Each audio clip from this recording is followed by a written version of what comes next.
दोस्तों आज की सबसे बड़ी खबर यह है कि अमेरिका ने रशिया से उसके S-400 और S-500 मांगे हैं और चाइना ने अमेरिका से F-35 मांगे हैं।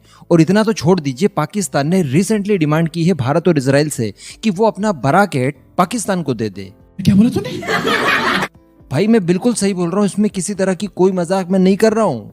ये बिल्कुल वास्तविकता है, ये डील्स आने वाले समय में होने वाली है। और इससे भी बड़ी खबर यह है कि भारत ने अपने हाथों पर कपूर जलाकर घुटनों पर चलते हुए टर्की तक एक टीम भेजी और वहां पर उन्होंने डिमांड की कि आप हमारे देश को बचाइए और हमें TB2 ड्रोन्स दीजिए। जी हाँ, बिल्कुल सही सुन रही है आज की। और आज की क्या यार, इस डिकेड की सबसे बड़ी खबर है।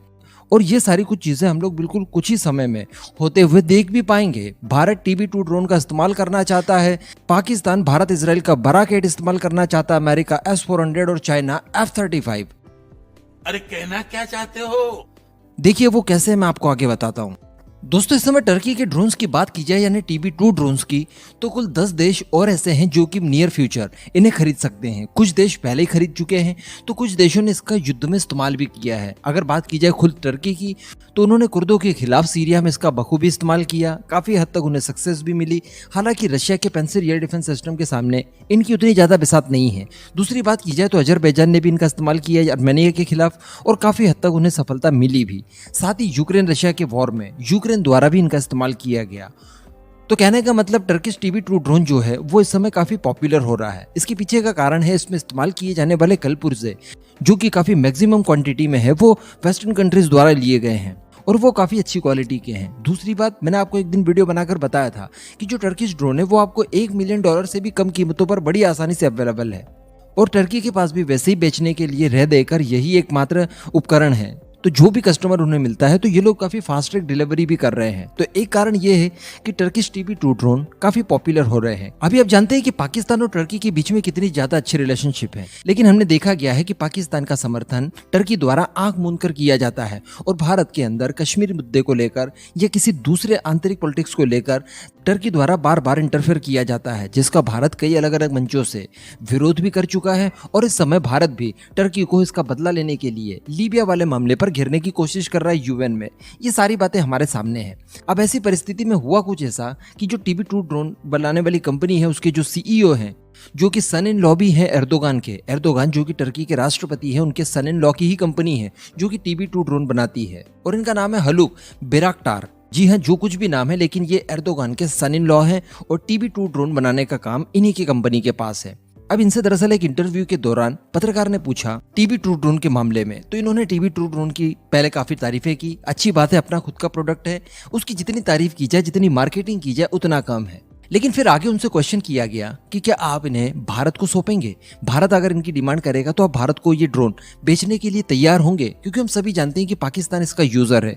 पाकिस्तान ने कुछ समय पहले इन्हें खरीद भी लिया है, उसे डिलीवरी भी मिल गई है। मैंने आपको वीडियो बनाकर बताया था कि सैटेलाइट इमेज के द्वारा ये खुलासा हुआ है कि पाकिस्तान ने पंजाब प्रांत से बिल्कुल लगते हुए अपने एयरबेस पर इनकी तैनाती तक कर दी है। ये वही इलाका है जहां पर भारत ने अपना S-400 भी डिप्लॉय किया है, यानी S-400 के ये काफी करीब है। तो जब उनसे ये पूछा गया कि क्या आप भारत को ये ड्रोन बेच सकते हैं, तो उन्होंने कहा कि देखिए हम ऐसा नहीं कर सकते। इसके पीछे सबसे पहले तो उन्होंने कारण ये बताया कि हम लोग ऐसे दो देशों को कभी नहीं बेचेंगे जिनके बीच में आपस में बनती नहीं है। युद्ध जैसी परिस्थिति दोनों देशों के बीच में रहती है, यानी भारत पाकिस्तान कभी भी आपस में युद्ध कर सकते हैं। अब पाकिस्तान को अगर बेचा तो ऐसी परिस्थिति में हम लोग भारत को नहीं बेच सकते, यानी हमारा काम आपस में दो देशों को लड़वाना नहीं है। इस तरह की बातें उन्होंने कही। इसके अलावा उन्होंने और भी कई सारी बातें कही इस ड्रोन के बारे में। उन्होंने यहाँ तक कहा कि हम लोग धीरे धीरे दुनिया का एक बहुत बड़ा मार्केट कैप्चर करते जा रहे हैं ड्रोन्स इंडस्ट्रीज को लेकर।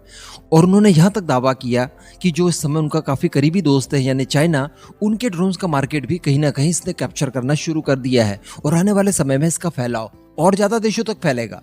रिसेंटली रशिया यूक्रेन वॉर को लेकर भी इन्होंने कहा कि हमारे ड्रोन यूक्रेन द्वारा इस्तेमाल किए जा रहे हैं और इसने बड़ी सफलताएं हासिल की है और यूक्रेन को युद्ध में एज दिलाने का काम किया है। तो ये तो उन्होंने अपना व्यू रख दिया, अपने ड्रोन की तारीफ करके ये बता दिया कि वो भारत को नहीं बेच सकते। लेकिन यहाँ पर कुछ स्मार्टली भी आंसर दिया जा सकता था। उनके आंसर से कुछ इस तरह से प्रतीत हो रहा था मानो भारत ने TB2 ड्रोन्स की डिमांड की हो। जब भारत अमेरिका से उसके MQ-9 रीपर ड्रोन खरीद रहा है जिनकी कीमत केवल 30 ड्रोन्स की कीमत $3 बिलियन है, तो सोचिए भारत की जो रिक्वायरमेंट है वो कितनी बड़ी है। दूसरी बात, भारत खुद अपने कई सारे ड्रोन्स बना रहा है। भारत इस तरह के छोटे मोटे ड्रोन्स तो आप छोड़ दीजिए, भारत आवरा घातक टाइप के और फूफा टाइप के 6th जनरेशन कैपेबिलिटी वाले ड्रोन्स बना रहा है। तो यहाँ पर वो काफी स्मार्टली जवाब दे सकते थे। वो ये कि अभी तक देखिए भारत की तरफ से इसकी किसी भी तरह की कोई डिमांड नहीं की गई है और हमें नहीं लगता कि भारत की ये रिक्वायरमेंट फुलफिल करता है या भारत कभी इसके लिए डिमांड करेगा। XYZ इस तरह के कई सारे जवाब दिए जा सकते थे, लेकिन यहाँ पर इन्होंने जो जवाब दिया उससे बिल्कुल ये प्रतीत हो रहा था कि भारत तो खरीदना चाहता है, लेकिन हम भारत को बेच नहीं सकते क्योंकि हमने हमारे दोस्त पाकिस्तान को बेच रखे हैं।